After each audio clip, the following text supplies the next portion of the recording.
Hello! This is Sarita, also known as Bible Study Girl. And we are here for part 3 of my interview with my grandma.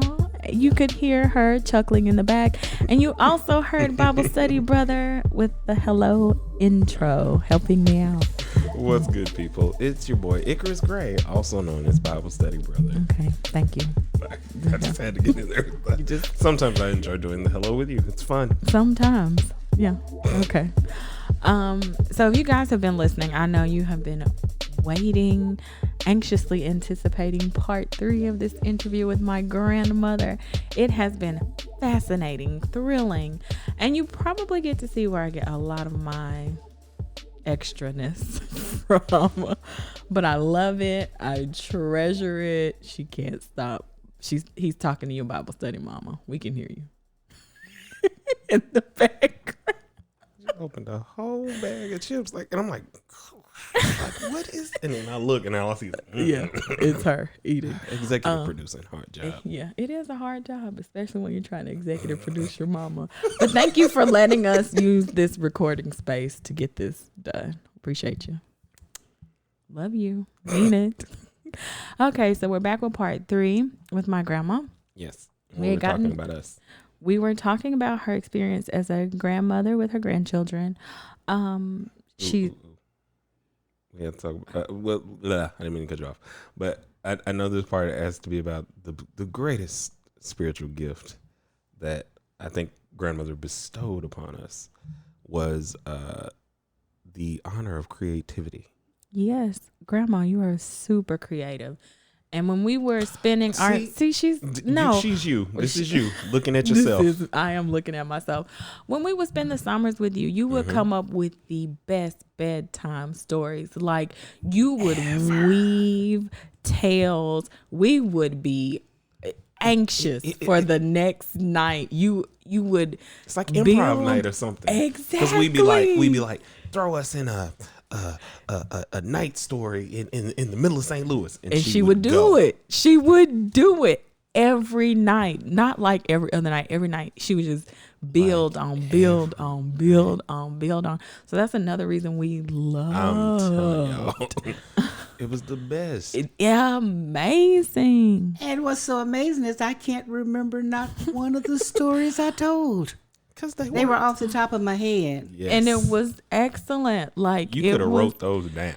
She should have. She should have. I hate that we can't go back and read about the kids in the castle in St. Louis or, rolling down the river. Or whatever it was we would say, because she would change the story on a dime. Yes. We like, but what about? Because we would ask questions and we'd be like, but what happened then? And then she would just go right into it. It was like she was reading from a book. It is. And I will say, you have been, this is kind of off topic, but you are creative. And I guess it's because you have such a free spirit and you're so rambunctious, but you do feed into other people's gifts. Because I was talking to my cousin and she was telling me that you bought her like a clown kit because she decided she wanted to be a clown when she grew up. And you were... foster I'm 2 her seconds away from pausing this recording to beat up Bible Study Mama who can't control herself. I can't hear. Oh, I get this. Okay. She really has to have those. Look at her face. She has to have her chest. But yeah, you foster other people's creativity. Like you do have a freeness about you. You believe in like, hey, live your life, be you, be she unique. Paid for taekwondo lessons for me. Look at her face. Yep. Wasted of money, but you you invested. Listen, that clown kid didn't get used either. I ain't gonna be the only one. But you do believe in fostering other people's gifts. Let me ask you this question real quick. What do you feel like your talents are? I don't know. I really don't know what my talents are. You're an excellent, amazing I've chef. I've never been able to figure them out. You're an amazing chef. Your greens took Joe to heaven. And he came back down to us after he finished eating them. Those were heaven. But she's always done it. Yeah, you are an excellent cook. very creative. You're a free spirit, Grandma. I love that about you. And you don't feel like you know what you're good at? No, I don't. Really? I really don't. Seriously. Like at all. See? I Just really don't. Looking in the mirror here. No. I've always wondered what my talents were. Seriously. So you don't feel like Really? cooking is one of, I will say she probably doesn't feel like cooking is one of her talents, because every time she cooks, she's like, I don't know if you're going to be able to eat this, but here it is. Like, what do you mean? I Do you asked not for know how this. good, like, your cooking is the reason I cook. And then, like, I cooked for, like, we had this whole thing where it was just ramen, but I would I watched a lot of Emerald, and I would, like, grandmother would come up and she'd be staying with us on Cross Street, and I'd be like, I'm about to cook you something. And then I just go in there. I'm like, okay. And then I would do my show for her, and she said, I'm gonna add a little bit of this. Again, feeding into this crazy Like- boy's talent, because he was like, I put my foot. Boy, it's the ramen. Like she but she would encouraged never you. He say doesn't remember that I taught him to start to cook. She did. Yeah. No. You- I remember because I forget how, but it was with the noodles and it was with the boiling water and stuff. And I was like, I didn't like them to get too soggy. soft. And she was like, no, you have to, when you get it, and then water starts boiling, you drop. Like, I remember that. Like, I do remember that. I would say one of your skills is you're an encourager. You encourage people in their gifts and talents. Yeah, That's a talent. She spent a whole summer when I made my first mixtape by myself, riding around to my music. Her and Vicky. And she was like, I just love it. And we ride around listen to it all the time. And You're an I still listen to encourager. it. Yeah. I'm so happy.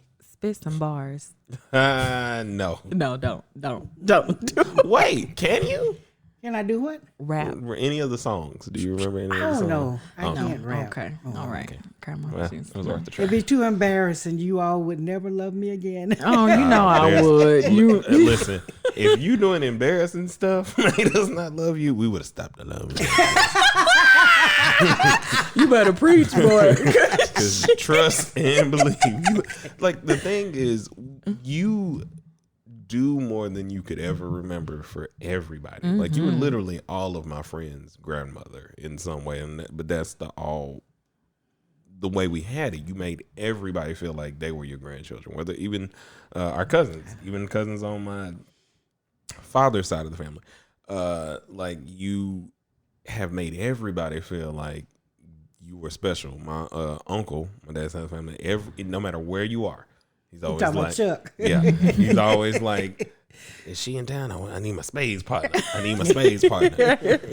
And that's a gift. It is. Not everybody has that ability to just connect with people on that level. And you have always done stuff for us that, like, small stuff that kept joy or happiness around.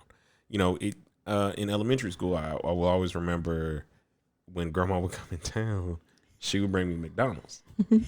And so I'm sitting here with, nuggets and fries. And that to you was like when you felt like rich as a kid. Yeah, when you got your Lunch, meal that yeah. wasn't from The the cafeteria. cafeteria. That and like I said, so she made sure that she knew I was devastated about not being able to go to the pool in St. Louis. So she took me and Eddie to the pool here. And then after the pool, she would get us something to eat because her snacks were always the best part of finishing swimming. Because and by snacks, I'm not saying like she pulled out some smorgasbord, because it didn't take that much for me. She would literally just make me peanut butter crackers, and I would eat my weight of them. You were rather thin. I was, back but then. I ate Yeah. my weight. I ate. It wasn't for lack of eat. trying. Yeah, you ate. You It used was to not eat. for lack of trying. Yeah, you used to eat. Used to. Eat. You still do. I'm just saying. Now I can't eat like that because I used to do like You used to large gross me pizzas. out, but It was anyway. crazy. But you do have the gift of encouragement. You can't think of anything. No, just I can't. Mm. I mean, just the other day I was wondering what in the world were my talents, because I thought about, when the 5 talents were given to one and 1 talent and 2 talent, and the one took the 1 talent and buried it, and I've always wondered, did I bury mine? I don't think you did. No. You are definitely an encourager. You're Because you creative. planted it You're in all of us. yes, you're an encourager. You're very creative. Excellent cook. Honest. You're very honest, and I do talk to you about real life stuff and real issues. I know if I want it straight, well, honestly, I can go to anybody in my family because y'all That's a fact. straight to the throat punching and knock you out. But I do know I feel like I probably will get more of a, I don't know, like an empathetic ear with you. You will tell me the truth, but you are not as, I'm stabbing you. And I mean, she always starts with, I don't mean no harm. and all harm Because is coming your way. if she says, I don't mean no harm, your feelings about to get hurt. I'm like, I don't mean no harm, but are you going out in that dress? I don't mean no harm, baby, but that's a dumb idea. Oh, I don't mean no harm, but you know, if she, I didn't mean any harm. at least she'll try to cushion it. Other She people in the try. family won't try to cushion it. They just go straight for the harm. Don't wear that dress. I do have a spiritual question about like this year specifically, since we're trying to bring it I'm bringing it current. in. How do you feel about this year spiritually and seeing the growth in your family, me, you? well, me, Sarita, mom, everyone? I'll tell you, it's been quite a surprise. Over the years, I never thought about it. I never thought about, especially you, Joe. I never thought that you would become a minister. It just never occurred to me. And I used to wonder if he knew the Lord. it wasn't that. I mean, It wasn't it for her, but let me tell As you. we often say, I am Boolie's grandson. Yeah, you are. you are my only grandson and the one I love the most. Because he's the But the thing is, you know, in this life, I have seen so many amazing things. I have seen so many things that God has done and how he has touched people, how he has touched my life. And when I say to you that God is everything, I really mean he is everything. Yeah. He is the air. He is the wind. I mean, he is the sun. He is each one of us. He is. God is everything. And once I realized that in my life, it's just been there for me since then. I mean, God is a person I never want to leave me, and I never want to leave him. I have a comfort there, and I want to keep it there. Did your go ahead. I didn't have anything. I was over here just, I'm listening. This is good stuff. Preaching. So you're very surprised about him. Yeah, I was surprised Okay. that not that he would be spiritual. Don't get me wrong. That part did not surprise me, but to want to go into the ministry did. Now that did surprise me. I don't necessarily know that there was a want for him though. Right. But it has to be a want now. It has to. Oh, it's Right. on now, but I mean, and it wasn't as much kicking and screaming because it's not like I was throwing it away, but I think there were a lot of things and people that solidified the earnest thought that I can, because a lot of the issues with anything that was dealing with me was whether or not I believed I could actually do it. Like even the belief in somebody telling me I could, but then telling myself, yo, you can. That's the biggest hurdle, and that's the thing that has fallen from this year, which is why bountiful blessings for everything that we do.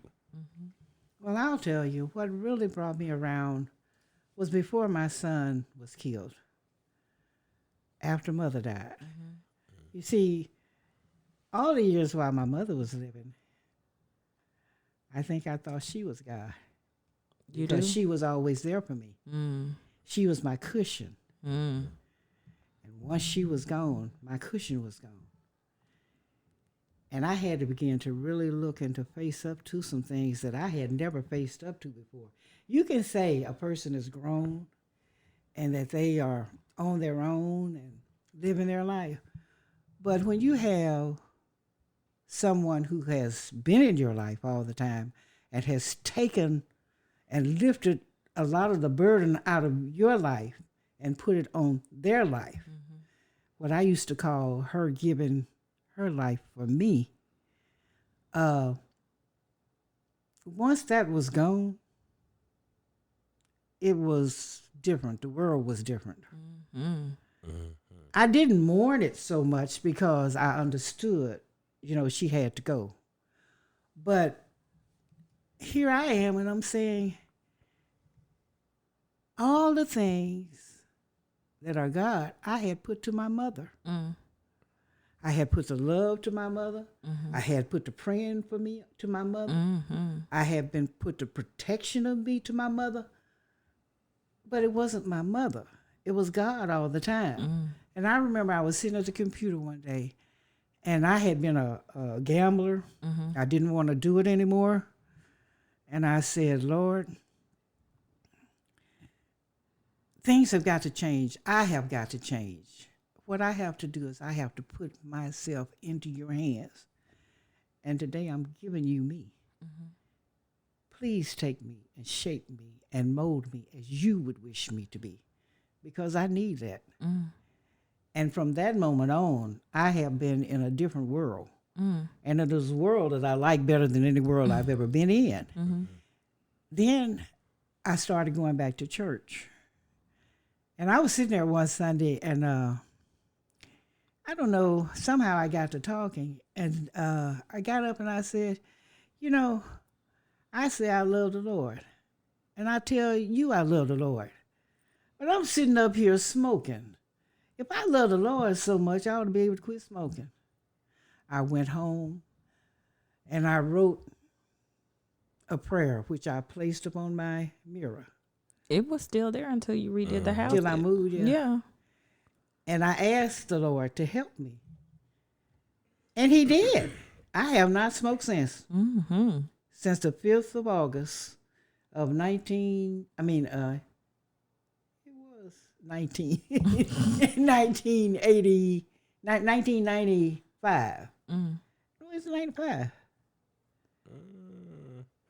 Yeah. But quick aside. No. It had to be 2000.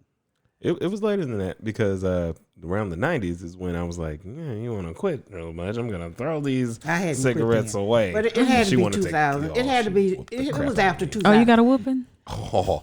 It was after 2000. Oh, I got a whooping. She was trying to move past it. But I got a whooping. Because I didn't want you smoking. Because I think at least at that point I had the rationalization that cigarettes, cancer, blah, blah, blah. So I threw your cigarettes away one time. And I spanked you? Yes, ma'am. About saying something to me about smoking? No, He threw your cigarettes away. Oh, yeah, I spanked you. Yes, you did. I spanked you. Yes, you did. Sometimes she like she didn't ever spank me. Joe took the just straight to the point approach. Like, I made a whole presentation for you once about why you should stop smoking. Wait a minute. I took the sophisticated approach. Like, come look at my presentation. Smoking is bad for you. Yes. Yeah, you just went straight in. Like, I'm throwing them away. Well, one of the other things that helped me with the smoking too, your cousin Tamika. She used to smoke. I know. And I remember her telling me, she said, oh, you'll get the urge, but it'll go away. And I had tried to stop twice before, but eventually, whenever that urge came, I went on back into it. But this time, when she told me that, nobody had ever told me that before. And so when the urge came, I said, oh, honey, you just stay there, and it would go away. And I found out it would go away, and the Lord took me on through there. He delivered you. He sure delivered did. her. It has been so long. Like, It's been a long... Because in my head, because when I was in... Because high school, like you said, like that would have been after the time that you had stopped. And I was like, for a long time, I just be expecting, like, okay, how long? She gonna come out with this seed, but she didn't. And she didn't. She was like, delivered. So you brought up. So you all were looking for me to go back to smoking. I wasn't. No, not looking. I wasn't looking, but it was different because when you wanted to do something, you did it. Exactly. That's so like if you wanted to go back, and it's like so we have when you want somebody to do something that's going to be better for themselves, like when Well, you I want knew them to I do knew it. you could because Aunt Doris had stopped smoking. Mm-hmm. Uncle Tweet had stopped smoking, Mm-hmm. and I've seen other people do it, but it just hadn't happened for me. And I really didn't want to smoke for many, many years, but I did. See, that's one thing that I like about this platform, and I like for people to share their stories, because you just said seeing other people make it let you know that you could make it. Yeah. And so I think that's why it's so important for Christians to talk about real life, what life really is like for them, because if that person made it, he's the same God for you. You can make it too. So that's why I like open, honest conversation. Now, you brought up Uncle Michael. I wrote about his death in the blog a little bit. It's not something we ever really talk about. How did your relationship with God change when he was murdered for you? It got closer. It got a whole lot closer because I needed him more.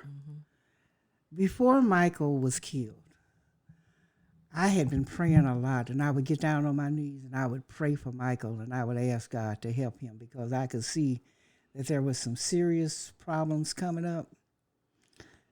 And I was unable to talk to him because he would not talk to me. He didn't want to listen to anything I said or to do anything I said or to tell me what was going on.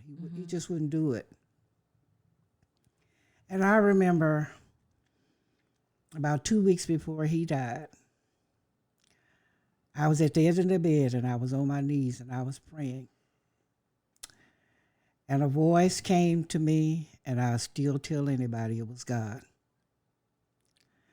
And he said to me, Michael will be killed. There is nothing that you can do about it. You can't stop it. It is all in my hands. I will take care of it. You don't have to do anything. I will take care of it. It was during a period when people were being killed by the police and everything. And the same voice said to me, that isn't over yet. It isn't over. He said, but I will take care of it. And so I have lived in that moment ever since, knowing that God will take care of everything. That is where my faith lies now, and that is where my strength is. I do forget sometimes, and I'll go to thinking about some other weird or crazy thing, but I come back to that because I know the voice that I heard, I knew it was God. Nobody has to tell me that. Nobody else has to believe that it was. Yeah. But he said he would take care of it, and I believe it. And I can tell you, after Michael was killed, I don't think I slept for about a month. I would pray night and day, because I wouldn't sleep. And I had to have something to hold on to. And God held on to me. Otherwise, you would not be seeing me here talking to you this way. Yeah. I would be out in the loony bin somewhere. Yeah. So you feel like that made you stronger? I know it made me stronger. I know it did. I know that whatever I do, I'll do things wrong still, you know. We all do. But I know that there's a greater power that has me in his hands. And if I listen and if I obey his will and do his will, he will take care of me like he's been doing all this time. You have a big heart. You are very open. I feel like that's another gift you have. You are not afraid to share your life, what's happened to you, how you made it over. Everybody is not like that. Everybody doesn't have the ability to be as articulate as you are, to even talk about it, because you're not crying. But I'm over here like, Lord, don't let me embarrass myself. I cut it and post. It'd be the first time I do some editing because But you are like, so you feel like, do you feel like you're at a place of peace, or? I have a peace. I'm still restless, but I have a peace that I can go to and get if I get into the right move with God. Yeah. You know, Yeah. if I allow Him to feel me. Yeah. Now there are times when I come outside of that, you know, and I have to go back in. We know. Mm-hmm. Yeah. Oh, we know. We know you. I'd label this episode something different to tell them what you said, but I can't. Is there anything you feel like you want to share with people that we haven't hit on yet? Anything you feel like people need to know about your faith journey? Any encouraging words you think you can give to us or the people that are listening? Now this is something that last night as I was going to bed, and it came to me. I mean, I don't know how people will perceive this, but we are supposed to love everybody. Mm-hmm. And a way for me and everybody else to learn to love everybody came to me. It was like, I don't know if this was a dream or what, because we was at Mount Pleasant. And I was at the podium and I was speaking. Oh, you were preaching? I wasn't preaching. I mean, you know that little stand down there where your mom. See where I get it from? See where I get it from? I don't mean the Okay, come on. Mm-hmm. And I was there and I noticed that you all had a few white people in the congregation. Mm-hmm. And I looked out and I said, we're all supposed to love each other. Do you think you love everybody, or can you love everybody? And people didn't really respond to what I asked. Mm-hmm. And so I asked them to close their eyes. And I said, close your eyes for a minute. We as Black people, we really need to learn to love each other. Mm-hmm. We need for white America, Asian America, Indian America, everybody else to love us too. Mm-hmm. So what I want you to do is I want you to close your eyes. When you open them up, everybody you see, I want you to see them as Black. Everybody Asian.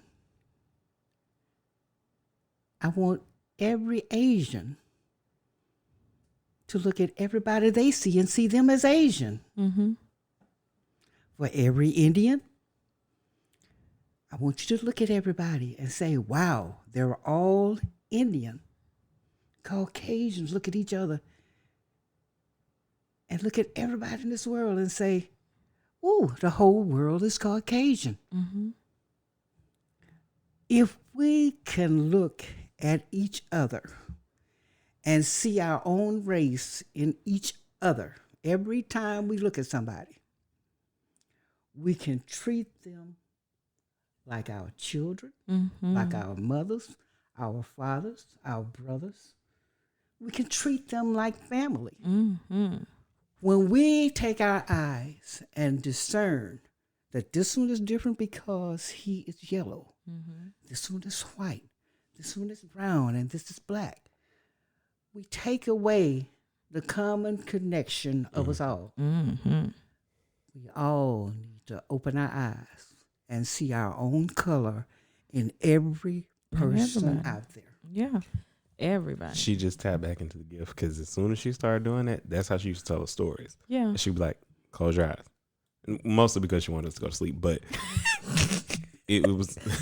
But what you said is powerful, and that's something I want everybody to get. That's another reason I think it's so important for me as a Black woman to tell my story, so you can see that I'm a person just like you are. Don't treat me differently because of the color of my skin. We are all humans. We are living this life together. You're a prophetess. Are you ready to accept your calling into the Will there be one more? The doors of the church are open. The doors of the church are open. By the time this comes out, I'll actually be able to do that. You can now. I know. He told you can now. I mean, I know, but I'm just. You're a minister. Reverend. Yeah. Reverend Bible study, brother. I have thoroughly enjoyed talking to you on this platform. I think it gives people a greater look into who I am, because I am a lot like you, sister. And I turned into you. And He has and he's like, like Serena would be like, Boolie's grandson. Calm down. and I laugh because I'm like, I used to, because I remember I'd be like, Grandma, you ain't supposed to say that. But And now then you I are say her. the same He thing. says the same thing. Serena I'm be like- often hearing on the mic like, cut it, cut. Green light.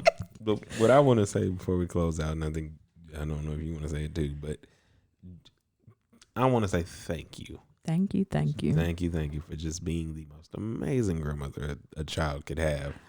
Because Excelente. just your general honesty and, like I said, the encouragement that you give to me, to obviously the girl, has been immeasurable. Like, even when you being yourself, and I don't mean no harm, and you're grating the nerves, but it's like I know that it's all in love. It is in love. And I want to make sure that I have something that I know that you heard me tell you, because sometimes I don't remember you saying that. But you know what? I really didn't think I influenced you all very much. I didn't. And after y'all got grown and I started hearing things that I had said come back, Yeah. I was shocked. Really? I told your mama, I said, they heard what I said. We did. It was shocking to me. All the For time. that. I drive because you told me after we got my driver's license, you said stay in the lane that you need to stay in, so when you get off and stuff. So if I got to make a right 30 miles down the road, I'm in the right. I hear your voice in my head when I'm driving, especially when I'm doing curves. Mm-hmm. I do. Yeah, like This is just amazing to I me. do. Like, I hear your voice in my head. My grandma told me I need to. So I do it. Mm-hmm. Yeah. Very, very. When I'm cooking, I somewhere. Listen, I try when I'm cooking, but you don't measure stuff. You like till it look right. And I'm like, what is right? What is right, Grandma? No, what She been look beating that in my head for forever.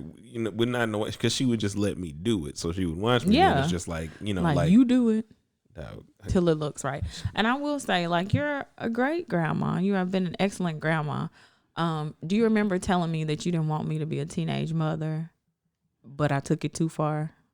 Because I still ain't had no kids. No, I don't remember telling you that. You told me. The other thing that was prophetic about Grandma? What? She told me, she said, now, baby, that girl got things she want to go and do in her life. Y'all is going to break up. I said, nah. You Told him did. that. Mm-hmm. I told him she had other goals in mind. Mm. Look at you. Prophetess. She was trying to, get me straight, protect my heart at the time. So I would redirect and focus on it because she knew I was focusing too. And I'll tell you too, my friends, my bestie, she says, but if nobody else in this world loves you, your grandma loves you. She gonna be there. Whenever I get mad, I'm fussing about whatever. She was like, girl, if you stub your pinky toe, your grandma is gonna be like, well, what? Okay. She said, I've never seen anything like it. Like, we can run this one. It's Yeah, not gonna it's- run over, but it can still. But yeah. because I'm gonna get all We these fin- out. Okay. No, it's fine. This one's fine. No, We I'm got one. fine. You're fine. Oh, I'm okay. fine. So the one last thing that was always amazing is your influence is everywhere. I get sick, and all of your remedies are the only things I want. I've literally imparted your remedies on other people. Like I give people hot toddies, and they want my hot toddies. Because that's what you gave to me. And I'm like, well, this used to always make me like, I'm going to be better as soon as I drink this. So it's, it would just be the, the honey lemon, you called it something, but you had a different in like honey and lemon and God. warm honey lemon cooked down. It tasted good. It was Delicious. I used to pretend, like you said earlier, like it doesn't take much to make me go to sleep. But when we would be in St. Louis, I'd be like, "Oh, Grandma, I'm having a hard time going to sleep because I wanted you to make me that warm milk, not because I was." Because I was like, and you know who got, and this is the reason when she was talking earlier about close your eyes and stuff. I remember more of the stories because you'd go to sleep. Of course. She'd be out of there. She would be out of there, and I would just like sit. And Grandma knew she had. I mean, I'm not like even after she'd be done with the story. And you like, know, I'm still I going to wrote sleep songs last. for all three of you. Mm-hmm.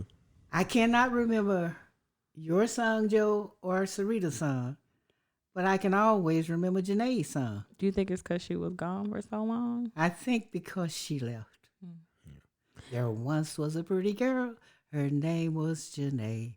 A very, very pretty girl born in the month of May. Her eyes are like diamonds. They sparkle like the dew. There once was a pretty girl, and her name was Janae.